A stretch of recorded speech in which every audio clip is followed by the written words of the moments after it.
Technology ഫാസ്റ്റായിട്ട് evolve ചെയ്തുകൊണ്ടിരിക്കുകയാണ്. Even as ഈ സ്പീക്ക് നെറ്റ്ഫ്ലിക്സ്, ആമസോൺ, സ്വിഗ്ഗി പോലെയുള്ള ആപ്ലിക്കേഷൻസ് ഒക്കെ ഓൾമോസ്റ്റ് ഡൗൺ ടൈം ഇല്ലാതെ റൺ ചെയ്യുന്നതിന് പിന്നിൽ ഡെവോപ്സ് ആണുള്ളത്.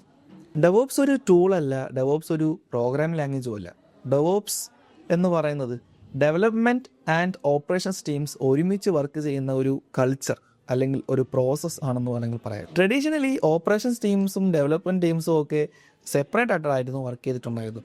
സോ അത് കാരണം ഡിലേയ്സ്, ഡൗൺ ടൈം, മറ്റ് ഇഷ്യൂസൊക്കെ ഉണ്ടായിരുന്നു. അപ്പോൾ ഡെവോപ്സ് അത് സോൾവ് ചെയ്യുകയാണ്. ഡെവോപ്സിനോടൊപ്പം AWSും കൂടി ചേരുമ്പോഴാണ് AWS ഡെവോപ്സ് ആകുന്നത്.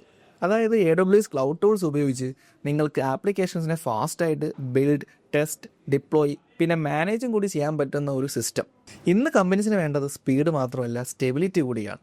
Faster deployments, fewer failures, 24/7 availability, lower cost, automatic scaling, ഇതൊക്കെ ബിസിനസ് നെസസിറ്റി ആയിട്ട് മാറിയിരിക്കുകയാണ്.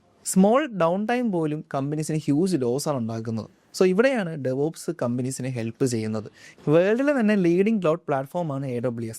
കറണ്ട് ഗ്ലോബൽ ക്ലൗഡ് മാർക്കറ്റ് നോക്കുകയാണെന്നുണ്ടെങ്കിൽ മോർ ദാൻ 30% ഷെയർ AWSനാണുള്ളത്. നെറ്റ്ഫ്ലിക്സ്, Airbnb, സ്പോട്ടിഫൈ പോലുള്ള കമ്പനീസൊക്കെ AWS ആണ് യൂസ് ചെയ്യുന്നത്. കഴിഞ്ഞ കുറച്ച് വർഷങ്ങളായിട്ട് നിങ്ങൾ നോക്കുകയാണെന്നുണ്ടെങ്കിൽ കമ്പനീസിൻ്റെ ഡെവോപ്സ് അഡോപ്ഷൻ മാസീവ്ലി ഇൻക്രീസ് ചെയ്തിട്ടുണ്ട്. അതുകൊണ്ട് തന്നെ കരിയർ വൈസ് നോക്കുകയാണെങ്കിൽ നിങ്ങൾക്ക് കുറേയധികം high paying job Rolls currently ഇൻഡസ്ട്രിയിൽ അവൈലബിൾ ആണ്. So definitely AWS is a long-term opportunity.